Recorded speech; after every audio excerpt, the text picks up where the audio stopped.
Welcome everyone to Fruits of the Orchard. Today we will be learning Parshat Emor in the book of Leviticus, Vayikra. And we're going to start with Sfirat HaOmer. Sfirat HaOmer is the counting of the Omer, the mitzvah in the Torah to count 7 weeks, 49 days from the day after Pesach until the 49 days, and the 50th day is Shavuos. That is the day of the giving of the Torah. In Parshat Emor, almost half of the portion goes to the whole cycle of the Jewish year and goes to all of the holidays. It's not the only time that the Torah does this, but as we have mentioned before, when the Torah repeats certain mitzvot or certain ideas, there always will be a new dimension or perspective that is revealed this time. So as part of the whole cycle of the Jewish year, Sfirat HaOmer is talked about, delineated in Parshat Emor. In fact, it's the only time. Many of the other holidays are mentioned a couple of times in different contexts, but Sfirat HaOmer, the counting of the Omer, the 49 days, 7 times 7, 7 full weeks, counting in anticipation for both the wheat harvest, it has an agricultural component, as well as a spiritual component as the day that we receive the Torah at Sinai, that we celebrate that monumental event. So there is so much to learn about Sfirat HaOmer. We're going to just concentrate on one idea. And this is based on a statement about the Arizal that helps us understand why Pesach is called Pesach.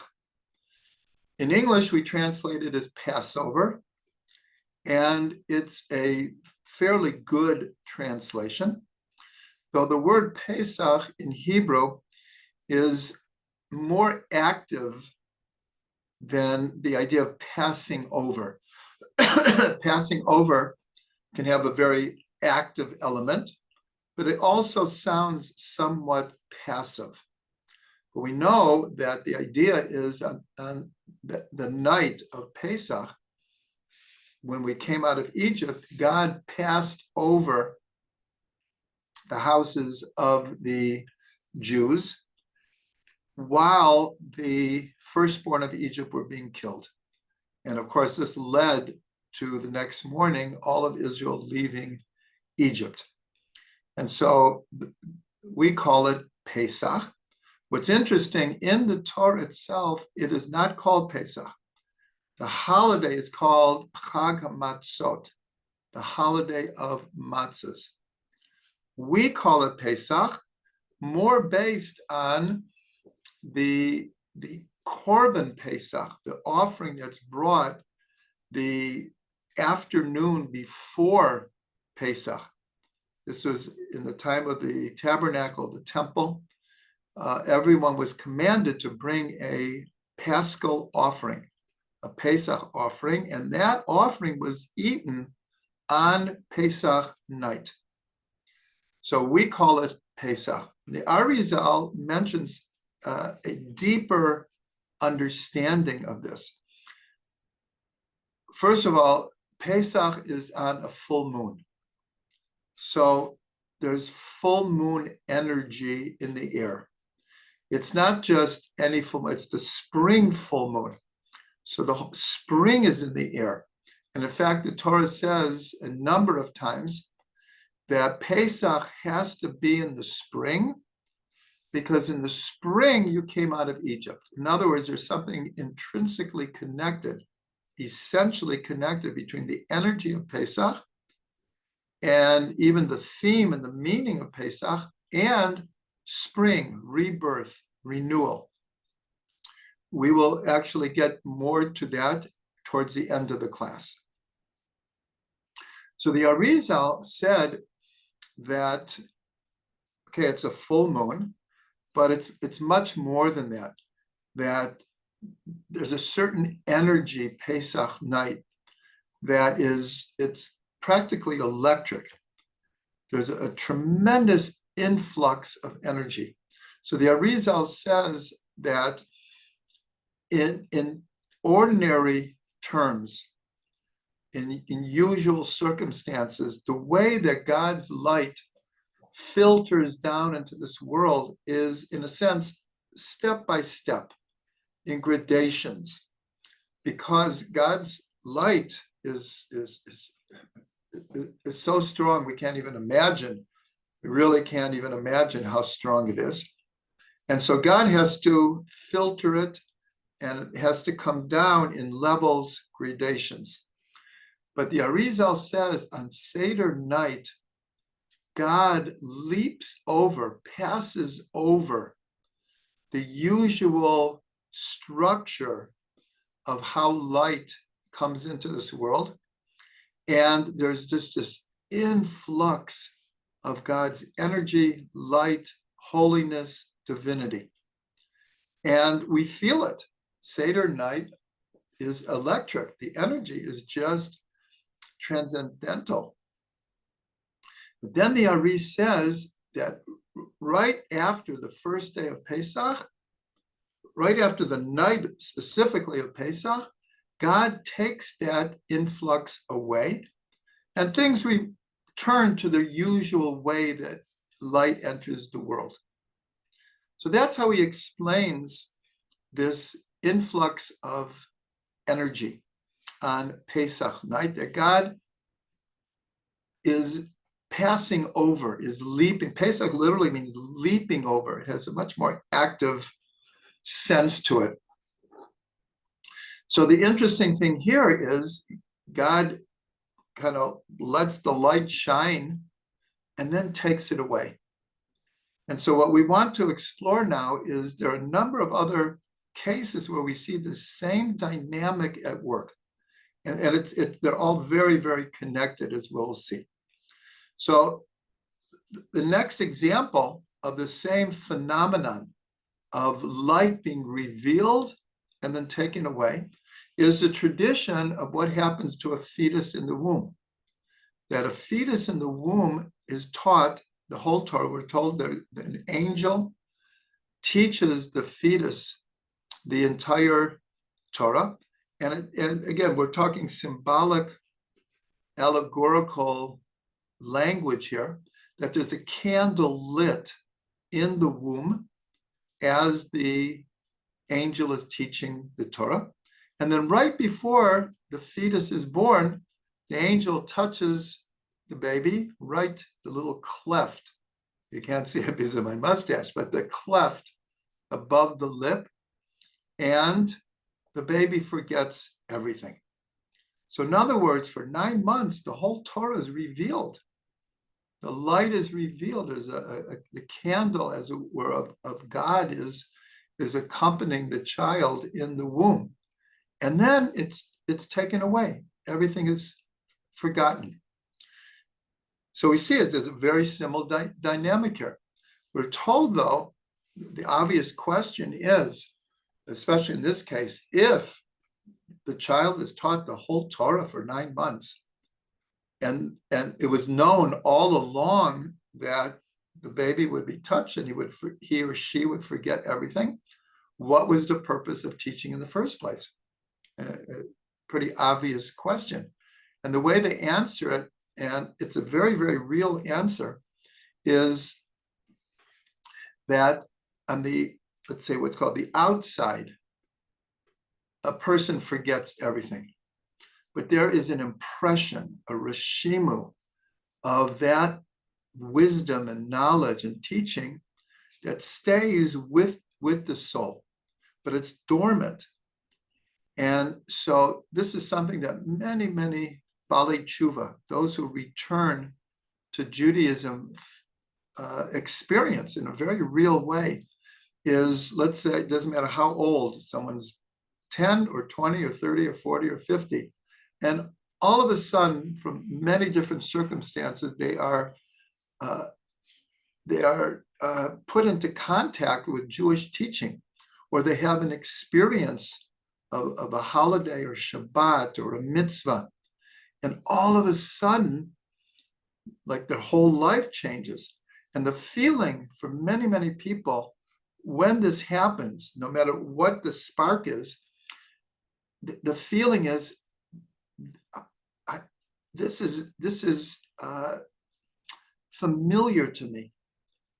Like there's something about this that I know, I've learned it before. It's somehow part of me.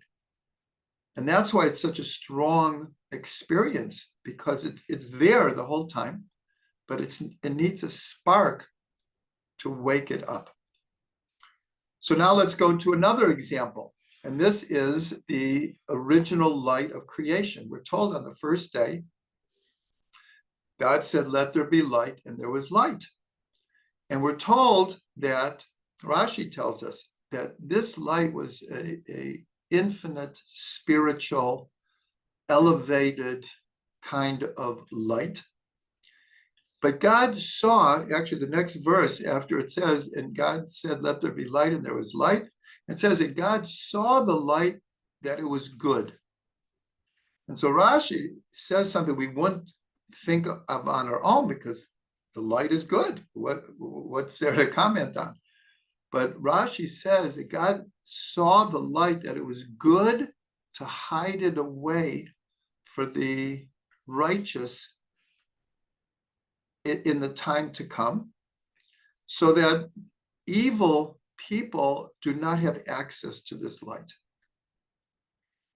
And so the terminology is not that God took it away permanently, but he hid it. And the question is, where did he hide it? So many answers are given, all of them true and legitimate. One is in the Torah, that when we learn Torah, we are accessing the infinite light of creation before it was hidden away.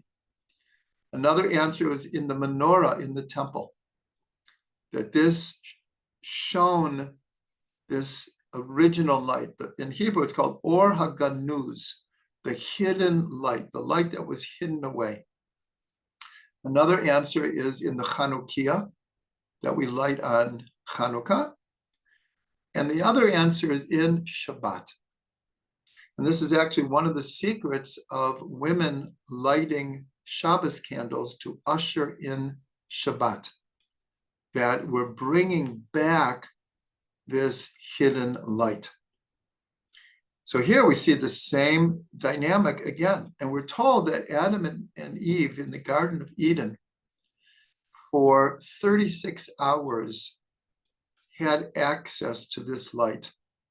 And part of the result of eating from the Eitz Hadat Tov V'Ra, the tree of knowledge of good and evil, was that this light was taken away from them. When they went into exile from the garden, when they were expelled from the garden, so with it, this light was hidden away. Then there is another example that we're told that when Moshe was on Har Sinai receiving the Torah, so he received 1,000 lights. 1,000 lights. Once again, symbolic language, meaning an incredible influx of wisdom and light and consciousness was given to Moshe. And when he came down with the first tablets, the idea was that he would spread this light. He would make it accessible to everyone. But then with the sin of the golden calf, the tablets were broken, and we're told that God took away these 1,000 lights. But there's a tradition that on Shabbat, we have access to this light again, just like we said that the hidden light, the Or HaGanuz, is also accessible on Shabbat. So too, these 1,000 lights are accessible as well. And actually in the Shachrit, the morning service of Shabbat, in the Amida, so we say the words, Yismach Moshe b'matanat chelko, that Moshe is joyous in the gift of his portion. And one of the explanations is, what is the gift and what is his portion? His portion is that he is the one who brought Torah down into the world. He was the vehicle that God chose to help reveal the Torah in the world. And that's his portion, but the gift are these 1,000 lights. And so in Shabbos we say, Yismach Moshe b'matanat chelko, as if Moshe is here with us. And we're told that the presence of Moshe is in fact in every generation. And according to the Alter Rebbe, with every single person has a spark of Moshe in them that he identifies as the intellect.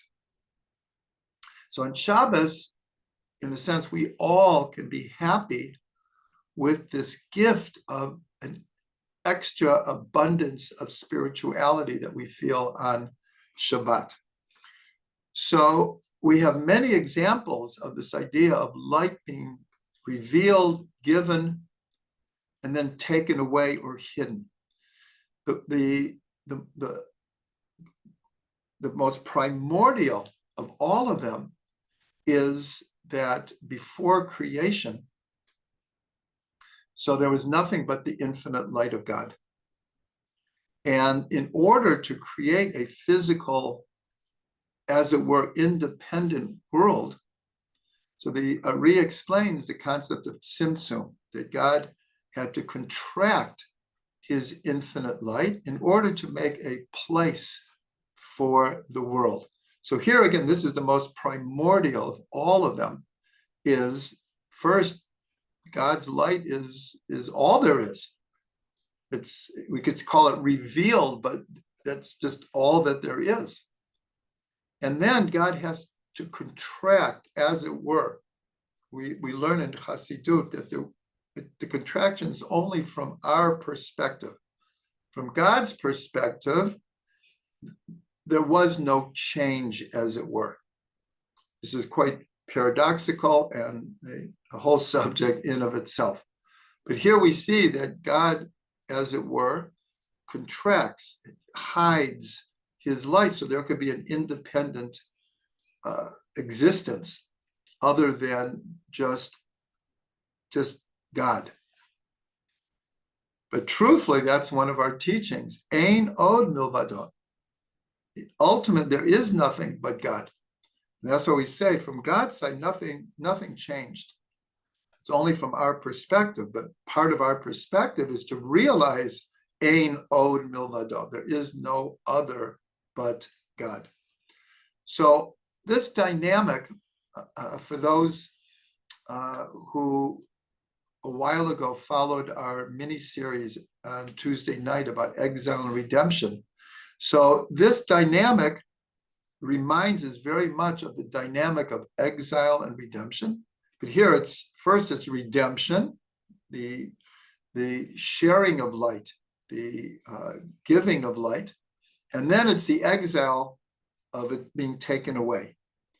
We also have the concept of run and return. This dynamic of running and return, the light coming down and then being taken away. So all of these dynamics go together. So here we just added a whole new dimension to the concept of run and return, expansion and contraction, the exile and redemption. And this is a very, very deep understanding of the energy of Pesach. Now, I said all of this in context with Sfira Omer. And that's how we'll end this piece, because we started talking about Sfira Omer, and we're told that this light comes down on Pesach night, but we don't start counting until the night after Pesach.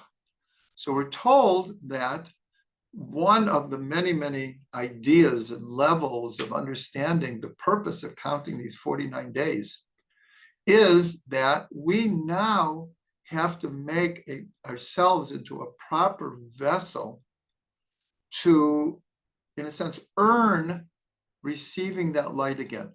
Because on Pesach night, it's a gift. It's a free will offering from God to us. But now we have to work. We have to climb the ladder, as it were. And we're told that if we do the spiritual work properly, of Sfirat Omer, on Shavuos, especially at night, we can again feel and experience that intense light that God shone on Pesach. So this is one of the most important ideas about Sfirat Omer, is that we now have to earn the light. And we do that through what's called Tikkun HaMidot, through fixing our personality, our characteristics, our emotions, our intellect.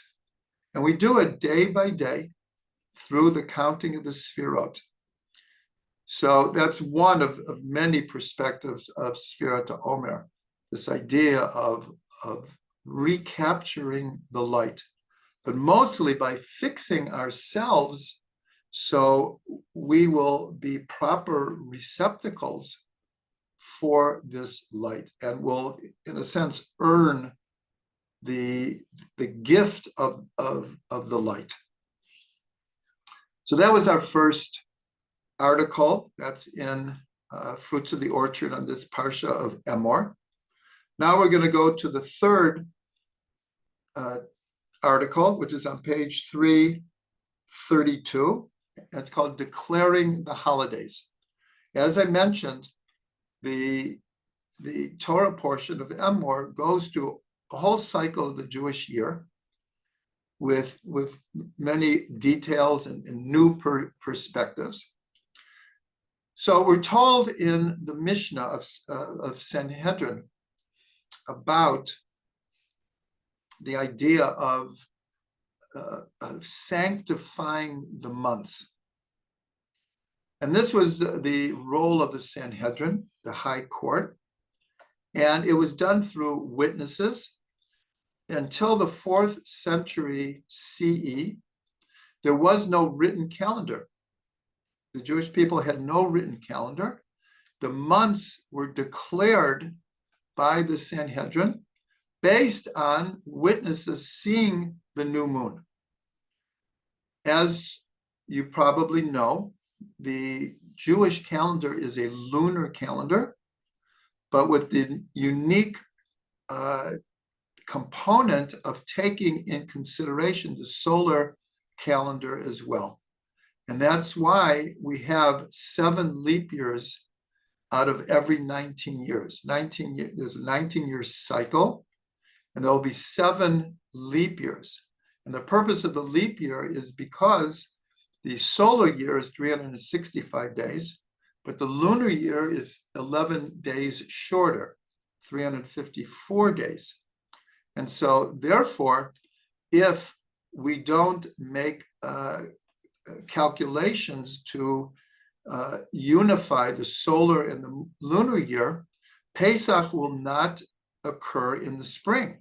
And we mentioned already how important that is, because the calendar would move.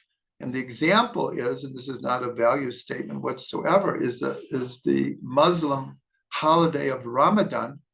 So it is not connected to a season. Because the lunar calendar is shorter, that means every 3 years, Ramadan will be in the Gregorian calendar a month earlier. So let's say this year it's in, doesn't matter what month, let's say June. Well, the next year it's going to be 11 days earlier than that date. And the next year, another 11, and the next year, another 11. So in 3 years, it will now be in May. And 3 months later, it will be in April. And it will go through the calendar like that. But we have a mitzvah that Pesach must be in the spring. And so therefore, we have to coordinate the 2 calendars, solar and lunar. So I mention this because at the time of the temple, and even afterwards, the Sanhedrin still existed after the destruction of the temple. The new moon was declared by the Sanhedrin, and then there were, in those days, most of the Jews who weren't in Israel were in Babylonia. So there was a series of mountains where they would light huge bonfires in order to, and it would go all the ways to Babylonia. An amazing system. It mirrors modern communications, the way they did it. And based on the Sanhedrin's declaring it a new moon, it was a new moon. So the sages mention that for it to be declared a new moon, the Sanhedrin has to make a declaration saying it is sanctified. The month is now established, declared, and it is sanctified.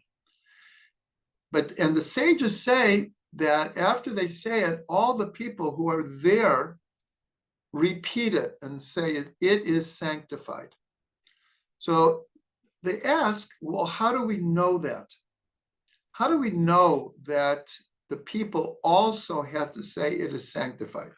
Because they learned the idea of it being sanctified from the verses in the Torah, but it's assumed that was the role of the Sanhedrin. So there is a verse that, for those who want to follow, it's on page 332. It's in English here.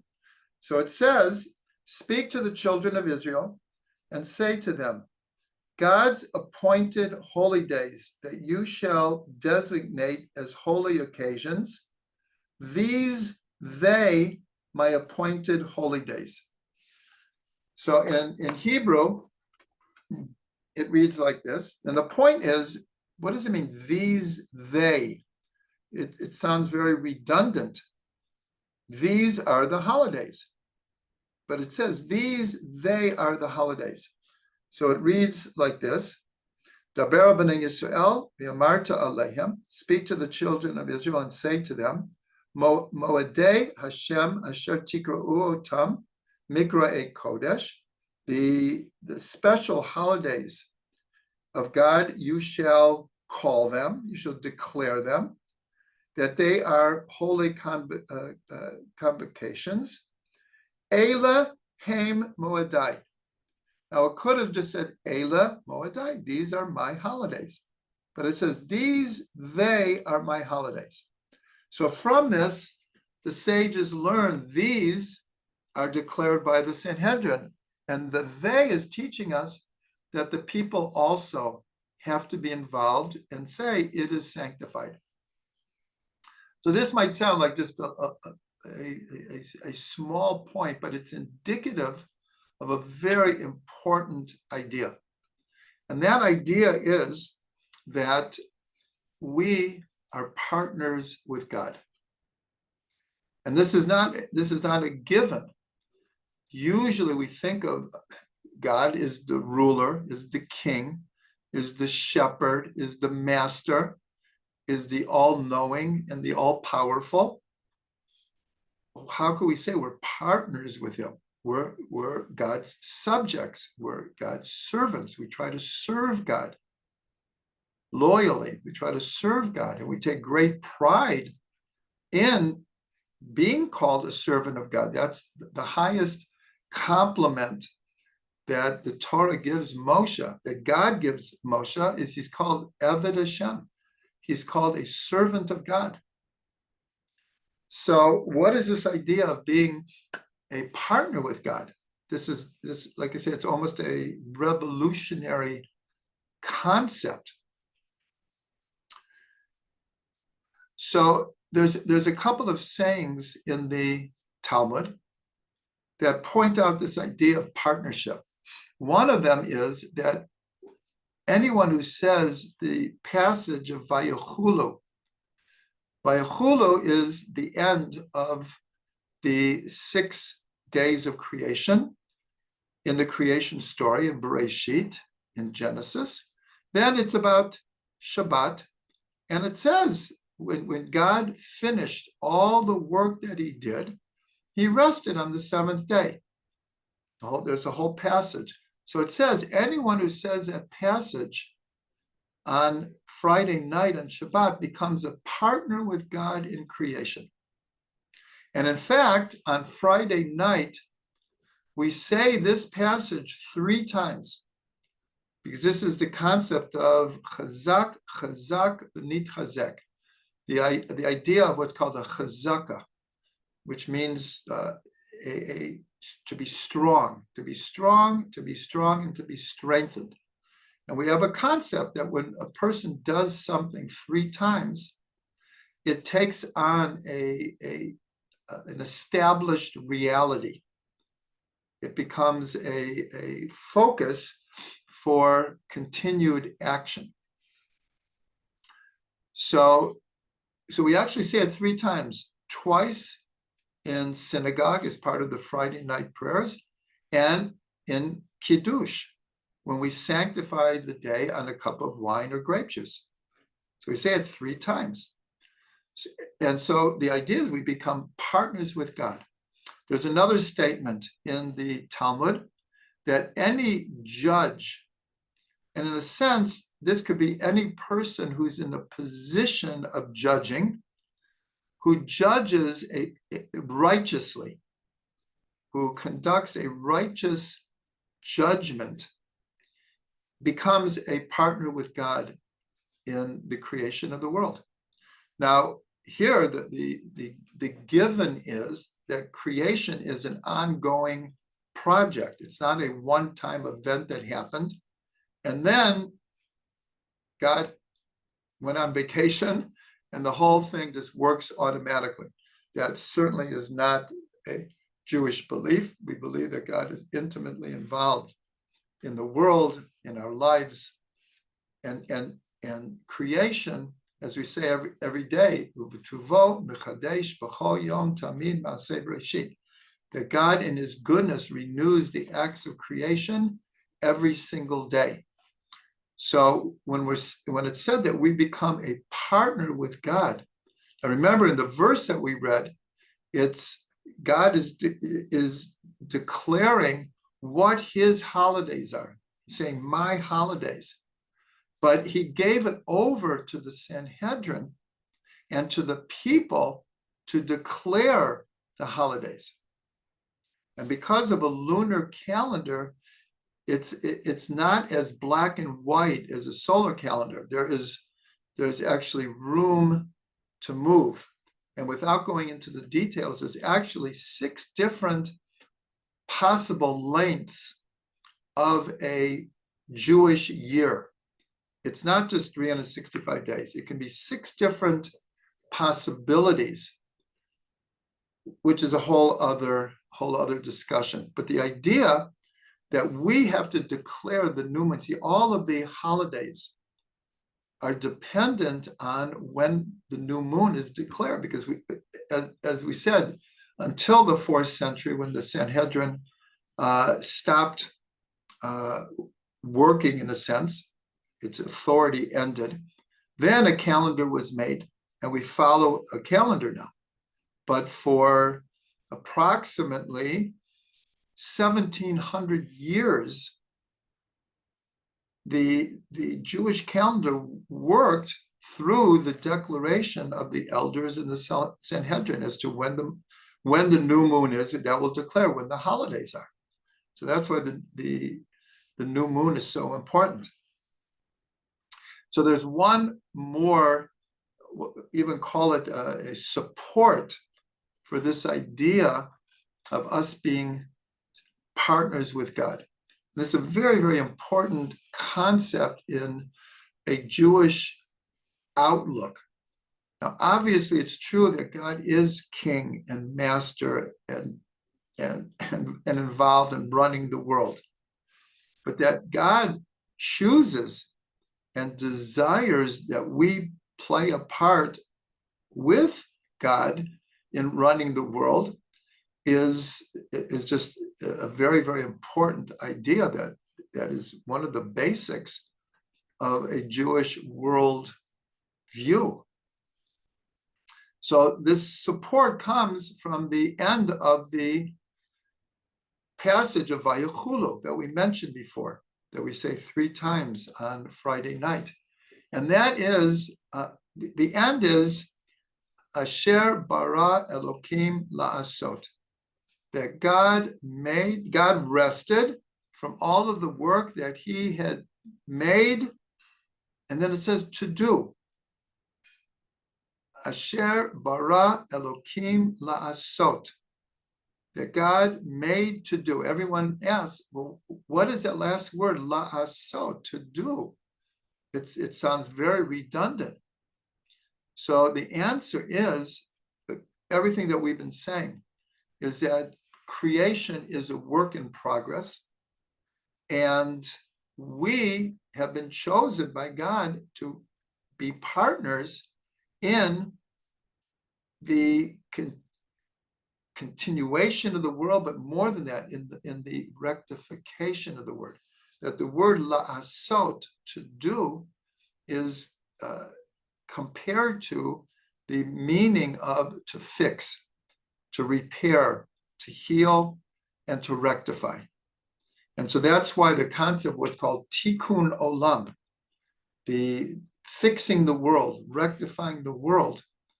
We say it 3 times a day in the Aleinu. Every one of our prayer services ends with the Aleinu prayer, where we say that our job is letaken olam b'malchut shakai, to repair the world, rectify the world in the kingdom of God, to bring the kingdom of God into this world.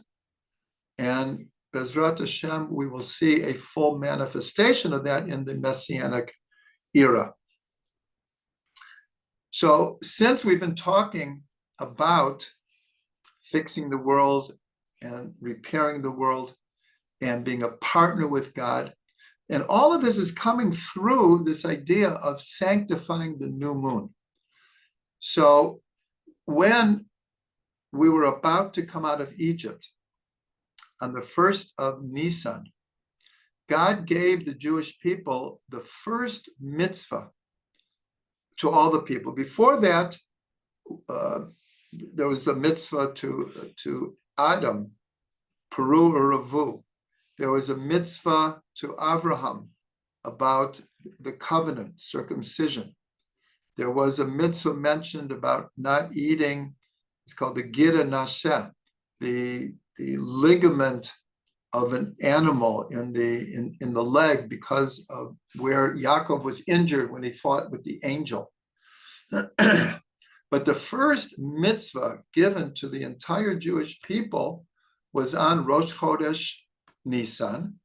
And the mitzvah was, this month, Nisan, will be the first of the months of the year for you. That's the first mitzvah we get. And this is in preparation. And then the Torah continues with different preparations for leaving Egypt. But the first one was connected to what we've been talking about, Rosh Chodesh, about new moon and its importance.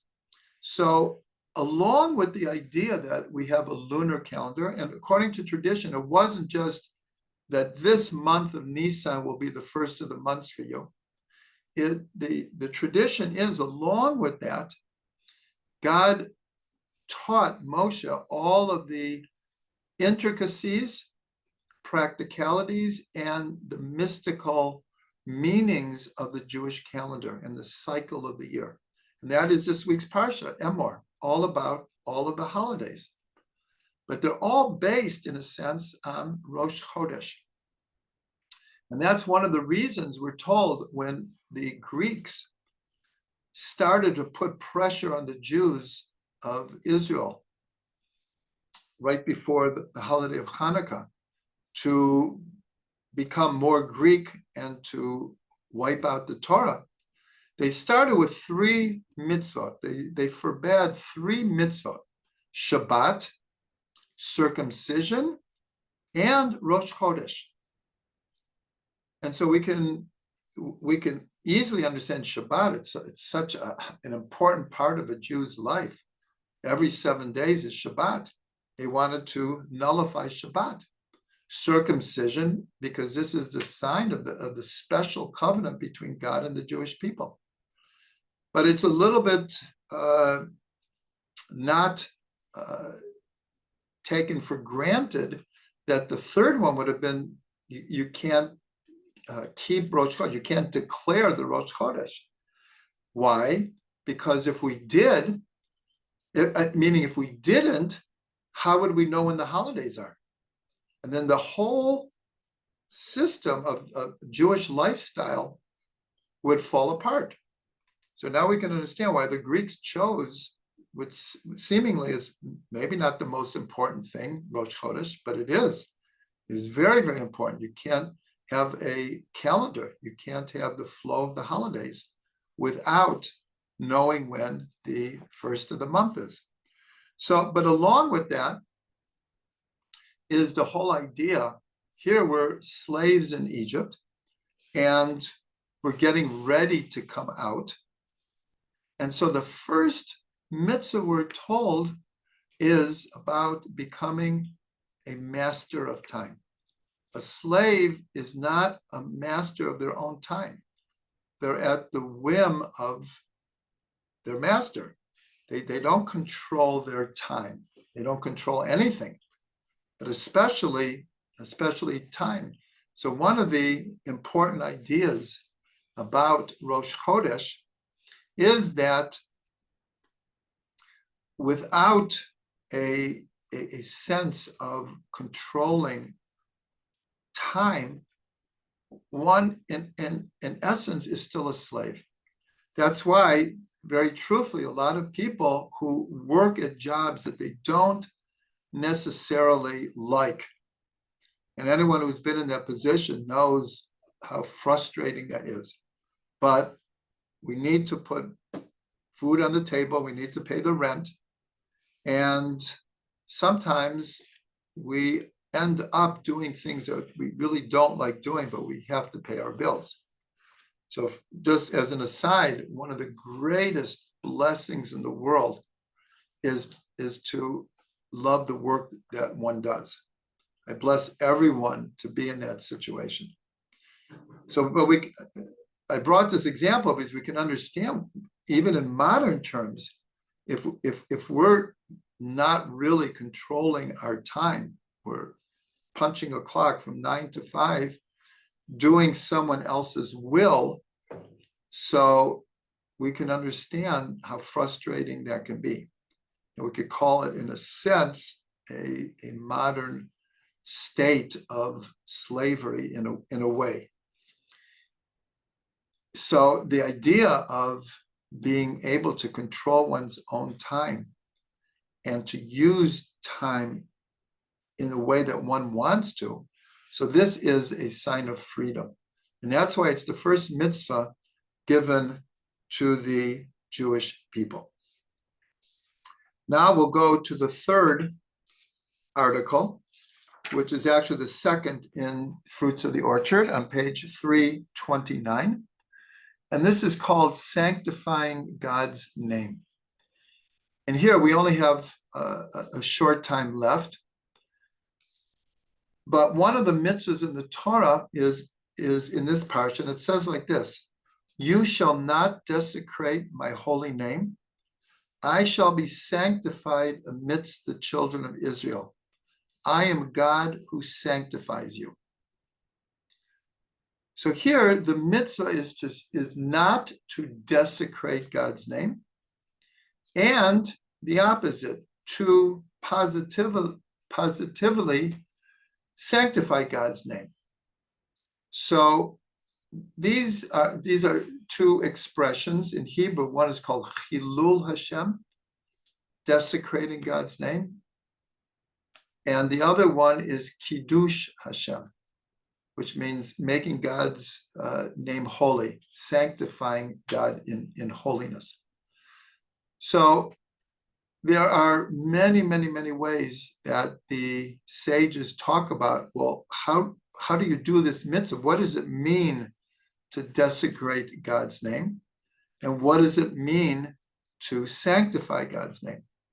So the extreme, and I'd say obviously very unfortunately, throughout Jewish history, the idea of dying for one's beliefs, one's Jewish beliefs, or dying because one is Jewish and we are being picked upon or a victim of genocide. That is what's called sanctifying God's name. In other words, where, and this is, like I said, unfortunately happened throughout history, where in different countries, different circumstances, Jews were given a choice, either convert or die at the stake. And hundreds of thousands over the course of Jewish history chose to die instead of giving up their beliefs. So this is, we'll call it like an extreme example of what's called Kiddush Hashem. But obviously, we're told to live by the mitzvah, the chai behem, in Parshat Bechukotai. So it says that you shall chai behem, you should live in the mitzvah. And the sages learned from this that one does not have to die to keep a mitzvah. We're told to live in the mitzvah. So therefore, and like I said, like unfortunately, all of these circumstances were manifest in Jewish history too many times. But in theory, if someone put a gun to someone's head and said, "Eat this pork or I'll kill you," we're allowed to. We don't have to die to not eat pork. That's just one example for like many, many, many, many examples. But the sages learned that there are 3 mitzvot, though, that a person should give their life and not do a forbidden act. And that is worshiping idols, killing, and adultery or other forbidden sexual acts. That if someone puts a gun to your head and says, either shoot that person or I'll shoot you, we're told that we should not shoot the other person. And there are many, many, many stories about not bowing down to idols. The most we know from the story of Megillat Esther, of Purim. And the whole story revolves around Mordechai's refusal to bow down to Haman because he was wearing an amulet of forbidden idol worship, and he felt that he could not bow down. So that's sanctifying God's name. These are the extreme cases. But the Talmud says there's much easier ways to sanctify God's name. And in short, basically, it says that when a person is a good person and acts with fairness and is kind and is compassionate and does good deeds, this is called sanctifying God's name. And then they say the opposite.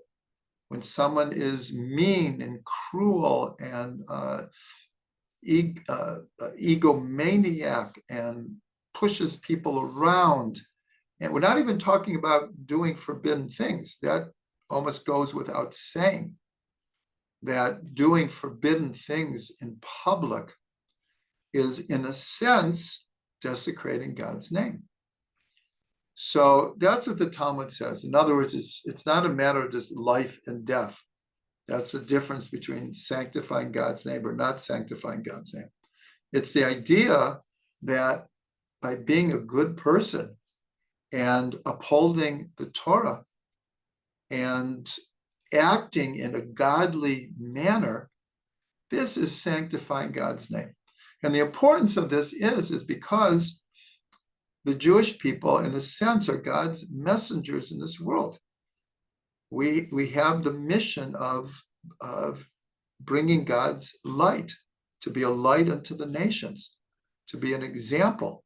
And so I'd say, unfortunately, there are too many cases where, especially in modern times, where the media covers everything, when Jews do things that are not permitted. Too many cases in the realm of economics, where Jews are doing things and are caught, and it becomes known that they're Jewish. Well, this, in a sense, is like gives a bad name to the Jewish people, to the Torah, and to God. And so this puts a weight of responsibility upon the Jewish people to act according to the Torah, to act in ways of pleasantness and peace and kindness and compassion, because then this becomes a good example. This becomes a sanctification of God's name.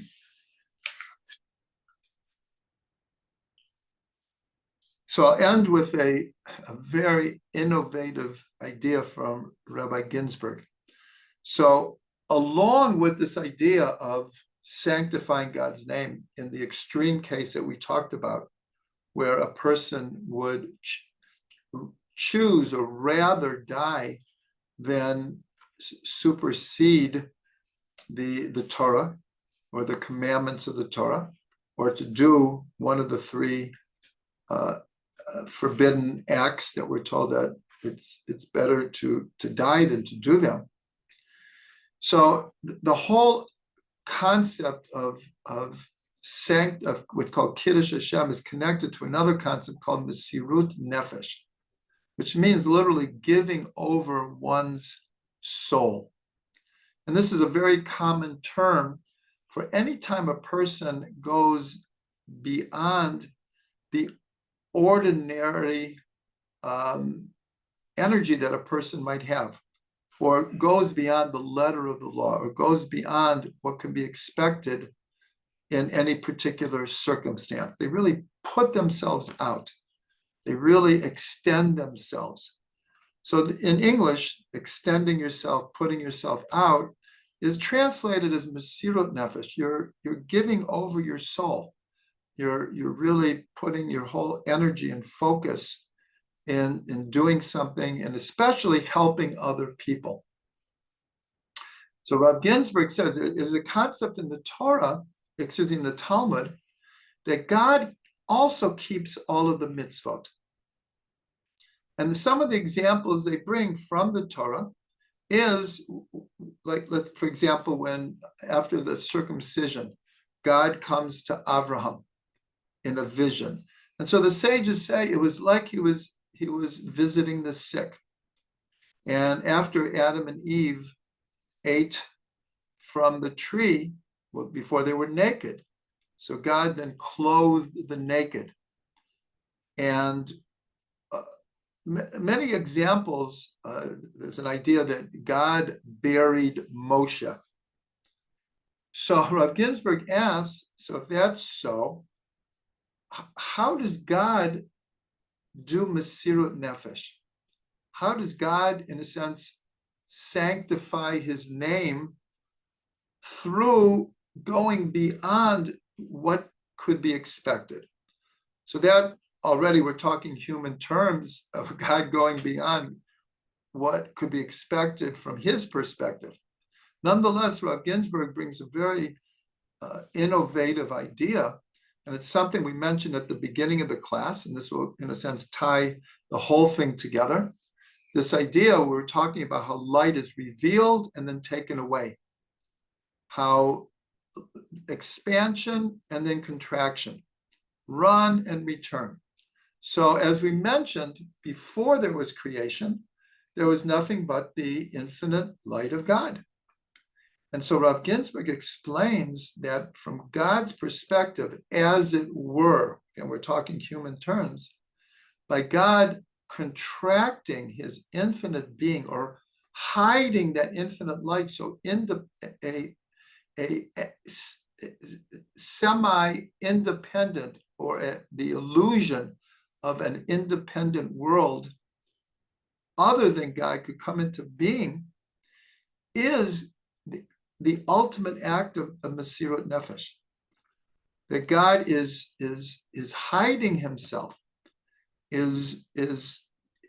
but for the sake so that there could be a creation, that there could be human beings who have free will to the point that a person could deny God's existence.